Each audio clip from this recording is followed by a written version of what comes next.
Hello everyone. आज फिर हम शुरू करने जा रहे हैं उड़ान प्रोजेक्ट। इसमें आपको चारों सब्जेक्ट्स की वर्कशीट मिलेंगी, हिंदी, इंग्लिश, मैथ और ईवीएस। इससे पहले वाली 3 वर्कशीट हो चुकी हैं। उनके लिंक जो हैं डिस्क्रिप्शन बॉक्स में अवेलेबल हैं, आप वहां से देख सकते हैं। तो स्टार्ट करने जा रहे हैं। ये है वर्कशीट 4, इंग्लिश की वर्कशीट 4। इसमें जो है आपको क्या करना है, क्वेश्चन रीड कीजिए। अंडरलाइन द प्रोनाउन, एग्जाम्पल हैं उसके I, you, they, we, he, she, it in the following passage. ये पैसेज दिया हुआ है, इसको आपको रीड करना है और इसमें एक एक करके जो प्रोनाउन है वो आपको अंडरलाइन करने हैं। आपको ये जो पैराग्राफ है उसको अपनी नोटबुक में लिखना है। उसके बाद मैं आगे आपको प्रोनाउन की डेफिनेशन भी दूंगी, उस डेफिनेशन को भी लिखना है और उसके बाद उसकी हेल्प से एक एक करके जो जो मैं यहाँ प्रोनाउन अंडरलाइन करूँगी वो आपको अपनी कॉपी में अंडरलाइन करना है। ठीक है, तो स्टार्ट करते हैं। पहले पैराग्राफ को रीडिंग कर लेते हैं। An old man lived in the village, he was an unfortunate person, the whole village was tired of him, he was always gloomy, he constantly complained and always in a bad mood, but one day, यहाँ day आपको दिखाई नहीं दे रहा, वो day लिख लीजिएगा। The man left chasing happiness, now the man was happy and enjoyed his life। तो ये पैराग्राफ है। अब पहले ही देख लेते हैं प्रोनाउन क्या होता है। Pronoun is a word that takes the place of the common और प्रॉपर नाउन, यानी कि नाउन की जगह पर जो वर्ड इस्तेमाल किए जाते हैं उनको प्रोनाउन, उनको हिंदी में कहा जाता है सरनाउन, उनको प्रोनाउन कहते हैं। इसके एग्जाम्पल ऊपर भी दिए हुए हैं, I, you, they, we, he, she और इट। जैसे किसी का नाम है। अब इस पैराग्राफ में क्या दिया हुआ है, एन ओल्ड मैन। ये जो पैराग्राफ है ये इस ओल्ड मैन के बारे में बताया हुआ है। बार बार तो इसको लिख नहीं सकते, N old man, N old man. तो उसकी जगह पर क्या यूज़ किया गया है, ही यूज़ किया गया है। देखो, जैसे फर्स्ट लाइन में N old man lived in the village, तो सेकेंड लाइन देखिए, ही वॉज एन अनफॉर्चुनेट पर्सन। तो यहाँ पर जो ही है वो एक प्रोनाउन है, तो आपको इसको अंडरलाइन करना है। The whole village was tired of him, he was always gloomy. अब बार बार एन ओल्ड मैन नहीं बोला जाएगा, उसकी जगह क्या लिख दिया, ही, तो ये भी एक प्रोनाउन है। He constantly complained and always in a bad mood, but one day the man left chasing happiness, now the man was happy and enjoyed his life. तो यहाँ पर 3 जो हैं आपको प्रोनाउन दिखाई दे रहे हैं। यहाँ मेनली ही यूज़ किया गया है, उसकी जगह और कुछ भी यूज़ नहीं है। किसी पैराग्राफ में किसी लड़की के बारे में हो सकता है तो उसकी जगह शी आ सकता है, किसी चीज़ के बारे में हो सकता है तो उसकी जगह इट आ सकता है। तो इस तरीके से जो है प्रोनाउन चेंज होते रहते हैं। तो आई होप यहाँ ये वर्कशीट 4 जो है वो सबको क्लियर है। अब नेक्स्ट जो वर्कशीट है वो देखते हैं।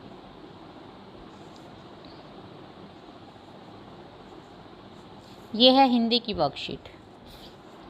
इसमें जो है पैराग्राफ दिया हुआ है और उसमें आपको क्या करना है, इस पैराग्राफ को पढ़ के, अनुच्छेद को पढ़ के मुहावरों का सही अर्थ बताना है।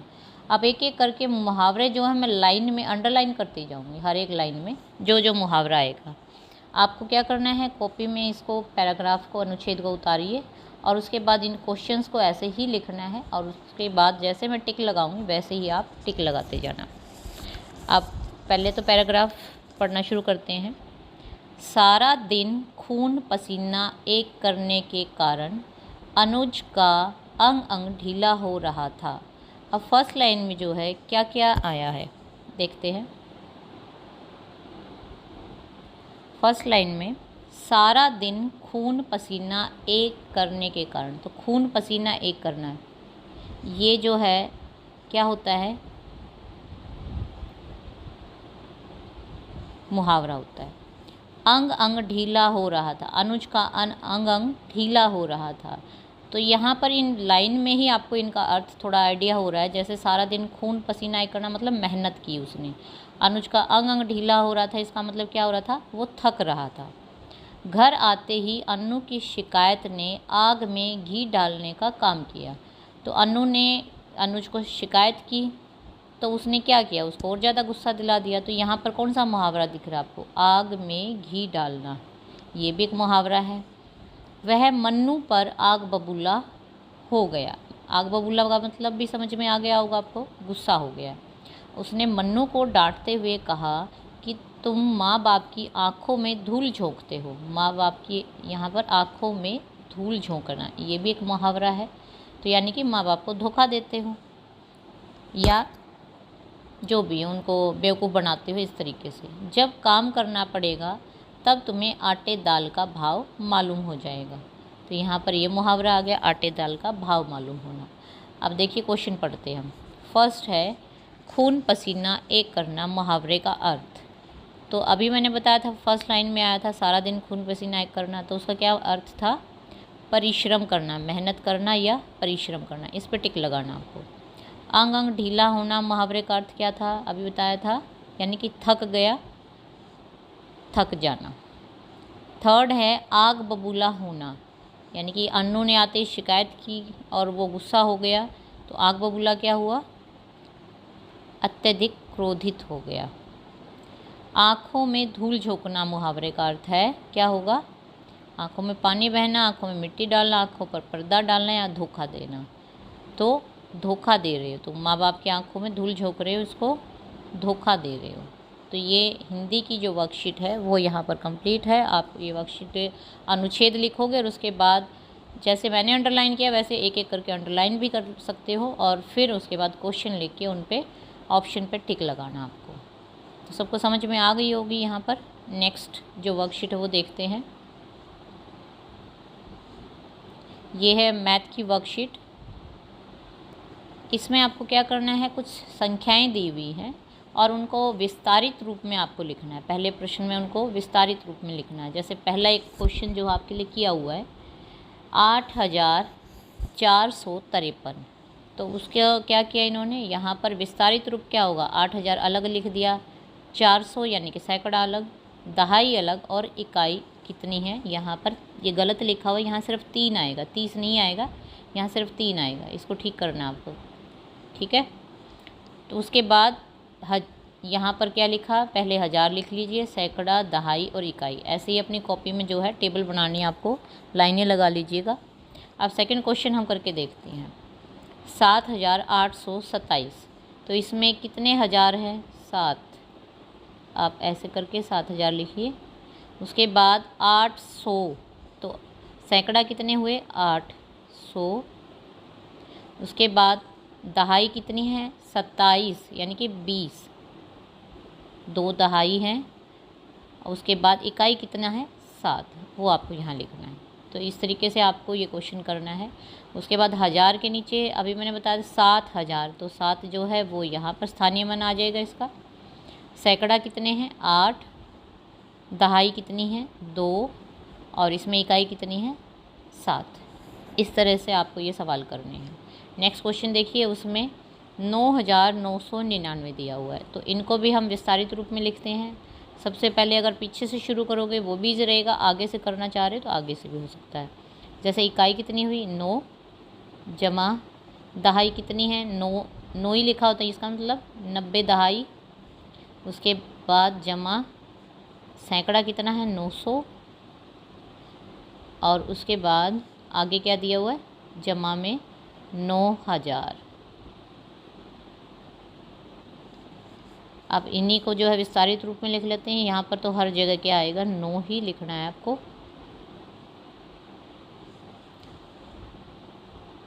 समझ में आ रहा होगा आपको। अब बाकी जो है नेक्स्ट क्वेश्चन देख लीजिए, 6058। जहाँ पर आपको कोई अंक दिखाई नहीं दे रहा, जैसे यहाँ सैकड़ा में कोई अंक दिखाई नहीं दे रहा, तो वहाँ पर आपको 3 जीरो लगानी पड़ेंगे। हम पीछे से शुरू कर रहे हैं। इकाई क्या है इसमें, 8, दहाई क्या है, 5 यानी कि 50, 5 दहाई कितने हुए, 50, जमा सैकड़े में कुछ नहीं है तो हम यहाँ 3 जीरो लिख देंगे, क्योंकि उसकी जगह हमें 0 तो लिखना ही है। उसके बाद जमा क्या हुआ 6000, तो यहाँ पर 6000 3 0 लिख लीजिए। अब उसके बाद यहाँ इसका विस्तारित रूप लिख लेते हैं 6 0 5 और 8। अब इन दो के जो है विस्तारित रूप आप अपने आप लिखिए, मैं यहाँ पर सिर्फ इनकी संख्याएं लिख रही हूँ। जैसे 4507, तो यहाँ पर दहाई में 0 और फिर 7।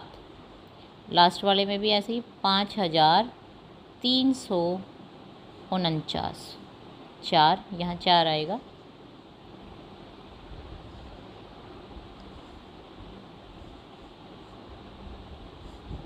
अब ये जो है पहले आपको ये विस्तारित रूप अपने आप कॉपी में करने हैं। अगला क्वेश्चन देखते हैं, स्थानीय मान लिखो।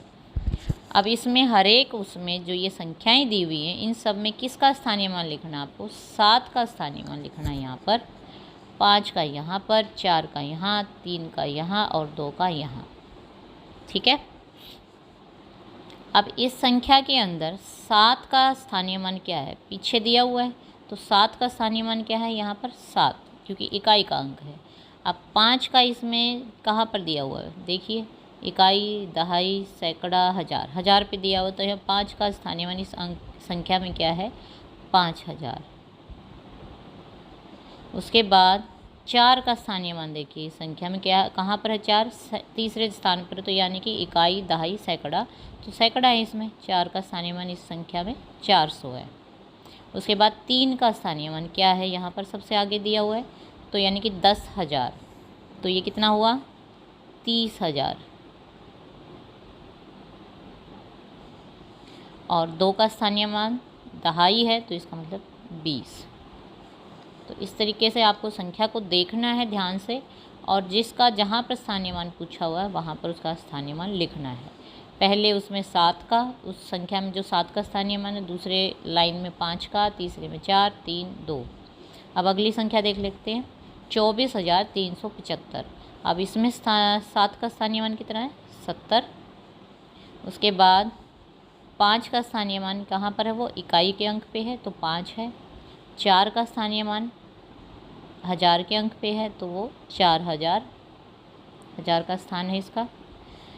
उसके बाद 3 का है यहाँ पर 100 वाले स्थान पर दिया हुआ, ये देखिए, तो इसको 300 लिखेंगे। और उसके बाद 2 का स्थानीय मान कितना है? 20,000। अगला देखिए 42,753। 7 का स्थानीय मान यहाँ पर हुआ 700। 5 का स्थानीय मान यहाँ पर हुआ 50। 4 का स्थानीय मान यहाँ हुआ 40,000।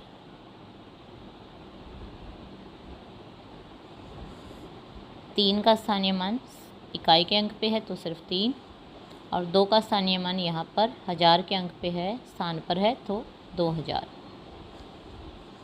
अब आखिरी क्वेश्चन है इसमें 57,234। तो इसमें क्या करना है? वही ये लास्ट क्वेश्चन अपने आप से करके देखिए कि इसमें कहाँ पर आपको क्या लिखना है। 7 का स्थानीय मान पे क्या आएगा, 5 के पे क्या आएगा, इस तरीके से आपको ये कंप्लीट करना है। तो आई होप सबको यहाँ पर ये वाले क्वेश्चन जो है वो समझ में आ गए होंगे। इनको उतारिए अपने कॉपी में। ठीक है। नेक्स्ट वर्कशीट, ये भी मैथ की ही वर्कशीट है, उसी में इससे जुड़ी हुई है, स्थानीय मान के बारे में ही। इसमें क्या किया हुआ है? गिनतारा बनाया हुआ है, जिसमें अलग अलग आपको दिखाई दे रही हैं, छल्ले डाले हुए हैं। तो आपको उनको देख करके छल्लों को गिनना है कि कितने हैं, और उसके बाद उस अंक को मिला करके आपको एक संख्या बनानी है। जैसे पहले आपके लिए की हुई यहाँ पर देखते हैं। फर्स्ट वाले में जो सैकड़ा उसमें 3 है, दहाई में 1 छल्ला है और इकाई में 4 डाले हुए हैं। अब देखिए ऐसे ही क्या बन गया, इससे 314 बन गया। अगले में देखते हैं इकाई में क्या है, कितने छल्ले? 1 2 3, तो यहाँ पर 3 है, लास्ट में 3 लिख दीजिए। दहाई में कितने हैं? 1 2 3 4 5, 5 हैं। और उसके आगे जो है ये कितने हैं? सैकड़ा में 6, तो ये संख्या कितनी बन गई है? 653। उसके बाद नेक्स्ट जो है वो देख लीजिए, इकाई में जो है वो है 2, दहाई में 1, और सैकड़ा में कितने हैं, ये भी 2 हैं। तो ये कितनी क्या संख्या बन गया, 212। आपको ऐसे ही गिनतारा बनाना है ये, और उसके बाद नीचे बॉक्स बना करके उसमें संख्याएँ लिखनी है। तो एक एक करके सबको कर लेते हैं हम। अब इसमें नीचे देखिए 3, 1 और 4, तो 413 बन गया है। इसमें इकाई में कुछ नहीं दिया हो तो इसका मतलब वहाँ पीछे 0 लगा दीजिए। उसके आगे जो है ये 4 दिया हुआ है, उसके आगे छिल्ले जो है वो भी 4 है। तो यहाँ पर देखिए कितना हो गया, 440। अगला देख लेते हैं, इकाई में 2, दहाई में कोई नहीं है तो इसका मतलब वहाँ 0 संख्या है, यहाँ 0 लिखनी है आपको। उससे आगे जो है वो है 4, तो 402। अब नीचे देखिए लास्ट में इकाई में कितने हैं, 4, उससे आगे 1 और उससे आगे भी 1, तो 114 होगी। अब उससे नेक्स्ट देख लेते हैं, 1 2 3 4 5, उससे आगे भी 5 हैं और उससे आगे कितने हैं, 6 7 दिए हुए, तो ये 755 बन गया है। इसको ध्यान से देखिएगा, ये 755 है। आगे वाले में जो है 1000 के लिए भी दे रखा है, तो पीछे से देख लेते पहले। तो 1 2 3 4 5 6 7 8, इकाई में 8, दहाई में 1 2 3 4, सैकड़ा में 2 और 1000 में 4, तो ये बन गई संख्या 4248। तो इस तरीके से आपको एक गिनतारे के जो सवाल हो करने हैं और इससे आपको स्थानीय मान के अच्छे से समझ हो जाएगी। तो सबको समझ में आ गया होगा यहाँ तक। ये लास्ट वर्कशीट है ईवीएस की वर्कशीट। इसमें आपको क्या करना है, अभी तक जो फर्स्ट लेसन जो पढ़ा है कि भाई परिवार जो बदलने के कारण क्या है, तो यहाँ पर हमें स्थान क्यों बदलना पड़ता है, परिवार की वजह से जो है परिवार को क्यों बदलना पड़ता है उसके कारण लिखने हैं। अब इसमें जैसे क्वेश्चन क्या दिया हुआ है उसको पढ़ते हैं। नीचे कुछ बच्चे व उनके परिवार के सदस्यों द्वारा किए जाने वाले कार्य बताए गए हैं। इन्हें अपने रहने का स्थान जल्दी ही बदलना पड़ता है, बताओ क्या कारण हो सकता है। अब देखते हैं, ये देखिए नीना जो है उसके परिवार की परिस्थिति क्या है। नीना के पिताजी सरकारी बैंक में काम करते हैं। नीना के परिवार को कुछ वर्षों के बाद अलग शहर जाकर रहना पड़ता है। तो इसका क्या कारण होता है कि उसके पिताजी जो हैं वो सरकारी बैंक में हैं और उनकी बार बार से क्या होता है, जगह बदल दी जाती है, यानी कि उनका स्थानांतरण तबादला कर दिया जाता है। तो इसका हम क्या कारण लिखेंगे यहाँ पर, इसका कारण होगा तबादला होने के कारण। सबको समझ आ रहा है, तबादले के कारण जो है उनका स्थान बदल दिया जाता है। तो अब नेक्स्ट देखते हैं क्वेश्चन। सेकंड है राहुल। राहुल जो है राहुल तिरपाल से बने घर में रहता है।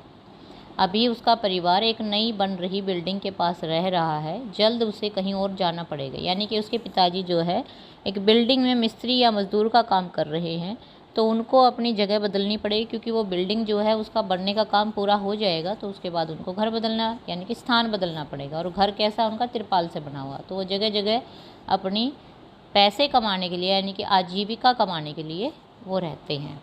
तो इसलिए उनके स्थान बदलने का क्या कारण हुआ, आजीविका कमाने के लिए। ऐसे ही नीरज है। नीरज का परिवार घुमंतु समुदाय से जुड़ा है।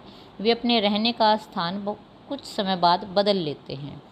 तो इनका भी क्या हुआ कारण, यही कारण है कि इनको भी अपनी आजीविका कमाने के लिए जगह जगह बदलना पड़ता है। और मेन वजह जो है, इनके पास भी घर नहीं है, ये भी अपना घर जो है गाड़ियों में ही बना के चलते हैं। इनके पास गाड़ियाँ होती हैं और उन्हीं में रहते हैं। तो इनकी भी वजह क्या है, आजीविका कमाने के लिए। अब सुनील जो है उसका देखते हैं। सुनील के पिताजी फौजी हैं। आजकल उनका परिवार अंबाला में रहता है।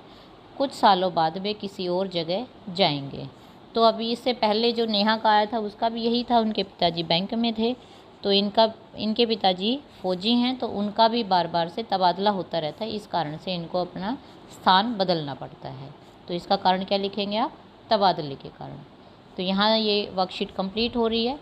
ये सभी जो है आप टेबल बना लीजिए। फ़ोटो आप नहीं बना सकते हो, लेकिन नाम लिख लीजिए कि राहुल, नेहा, नीरज, सुनील, उसके जो परिवार की स्थिति है वो लिखिए और उसके आगे उसके कारण लिखिए। तो ये आपको कॉपी में ऐसे ही ड्रॉ करके और तब ये कंप्लीट करनी है वर्कशीट। तो सबको समझ में आ गए हैं चारों वर्कशीट। चलिए, थैंक यू।